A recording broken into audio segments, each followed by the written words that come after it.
People could fight for ideals, and there was no question but what there were thousands of men in the South who were fighting for ideals. You can go back to Patrick Henry's famous quotation, "Give me liberty or give me death." But I'd like to quote from James Williams, who was a backcountry farmer in South Carolina from the frontier. And he wrote in 1779, this is before the British are back in South Carolina, so he has decided to join up as an older man, and he's writing to his son.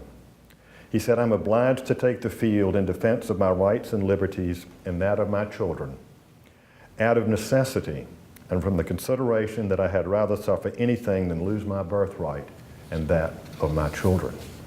So he's fighting for liberty and freedom. Some were fighting because of the harsh treatment by the British Army of Occupation.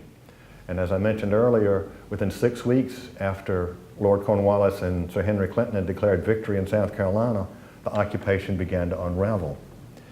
Regular British forces and Hessian mercenaries treated all civilians in the colonies as, and particularly in the South, as hostiles. There was no attempt to win the hearts and minds of South Carolinians, and they even drove men who were disposed to help them into joining the rebellion. In the backcountry of the two Carolinas, many individuals who were churched were members of the Presbyterian Church.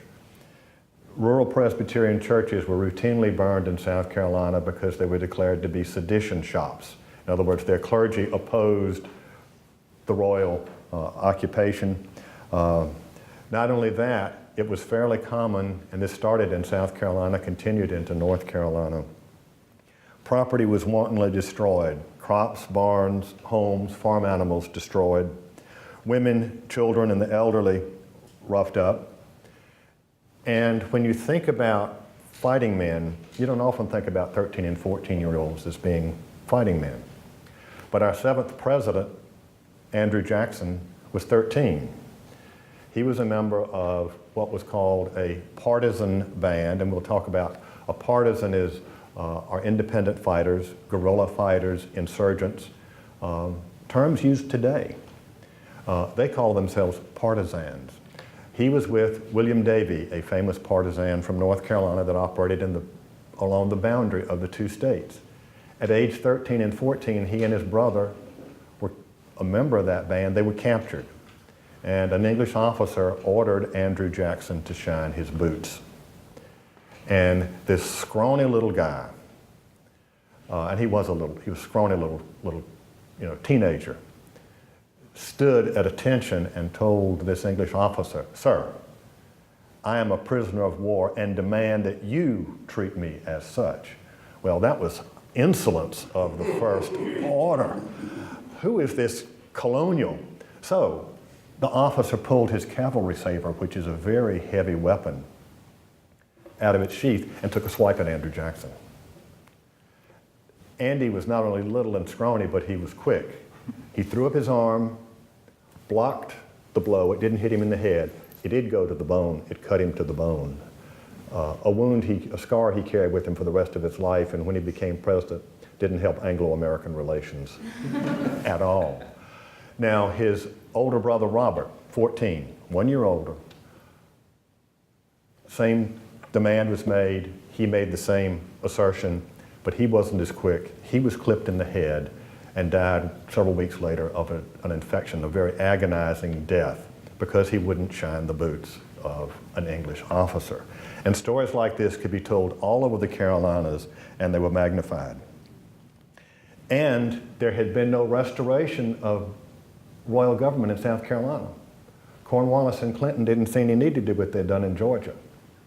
They said they owned the province now, but they weren't secure enough to bring back royal officials. And so you've got people in South Carolina not just fighting like James Williams for the ideals of liberty. You've also got those who are fighting for vengeance. And in the backcountry Presbyterian churches, the interior churches in South Carolina along the frontier, there was a prayer that was used well into the 19th century in Presbyterian congregations. ranging from Camden all the way up to Salisbury in North Carolina, which first of all thanks God for the victories at Kings Mountains, Cowpens, and several others, and then concludes, if you had not suffered the cruel Tories to burn Billy Hill's ironworks, we would not have asked any more favors at thy hands. Amen. So they were fighting because the enemy was there and had done something to one of their neighbors. The idea of British cruelty is not something that was just made up by American propaganda. Some Continental forces under Colonel Abraham Buford of Virginia, the Virginia line of Continentals, was marching south to reinforce the Americans at Charleston when he learned that Lincoln had surrendered. And so he turned back. His force was overtaken by one of Lord Cornwallis's cavalry officers, very effective soldier in the field if you're on that side, the British Legion. And at the Waxhaws on the border between the two Carolinas, almost 200 Americans were massacred when they tried to surrender. What became known as a result of Tarleton's brutality was a phrase used throughout the two Carolinas in particular to oppose the British. Tarleton's quarter, no mercy. In the days of the Revolution, if you were surrendering and you asked for quarter, it's like if you're having a neighborhood brawl and you say uncle or I give, you're surrendering. Buford's forces had asked for quarter and they were cut down, bayoneted.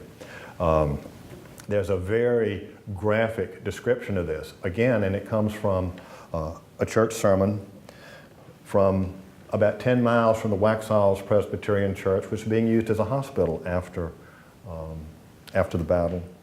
And this other clergyman, urging all of the men in his congregation, by the way, to join up for the American cause, said, and the listener to this sermon said, he thundered, go see there, and he pointed towards where the Waxhaws Church was about 10 miles away.